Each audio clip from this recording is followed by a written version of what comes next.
ବିଲେଇ ପୋଷିଲେଣି ଯତନେ ଜର୍ମାନୀ ବିଲେଇ ପୋଷିଲେଣି ଯତନେ ଯେତେ ବୁଝାଇଲେ ଆନା ବୁଝିଲା ନାହିଁ କହିଲା ହଜାରେ ଟଙ୍କା ଚଞ୍ଚଳ ଦେଇ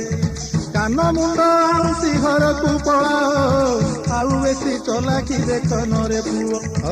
ଆଉ ବେଶୀ ଚଲାକି ଦେଖ ନରେ ପୁଅ ଶେଷରେ ଗୋଟିଏ ବୁଦ୍ଧି ଜୁଟିଲା ଭାଇ ଏ ବୁଦ୍ଧି କହିଲି ଆନା ଏ ପରା ଜର୍ମାନୀ ବିଲେଇ ଏପଟୁ ସେପଟକୁ ବିଲେଇ ଆସିଲା ଧାଇଁ ଜର୍ମାନୀ ବିଲେଇ ହୋଇଥିଲେ ମଧ୍ୟ ବ୍ରେକ୍ ନାହିଁ ସେ ଜର୍ମାନୀ ବିଲେଇ ହୋଇ ମଧ୍ୟ ତାର ବ୍ରେକ୍ ନାହିଁ ବ୍ରେକ୍ ନଥିବା ବିଲେଇ ଯଦି ଧାଇଁ ଆଇଲା ଆୟୁଷ ତାର ସେତିକି ଥିଲା ତା କାମ ସଇଲା ଆୟୁଷ ତାର ସେତିକି ଆନା ତା କାମ ସଇଲା ଆମ ଲୁନା ଗାଡ଼ିର କି ତମ ବିଲେଇର ବ୍ରେକ୍ ଜମା ନଥିଲା ସବୁ ଭୟଙ୍କର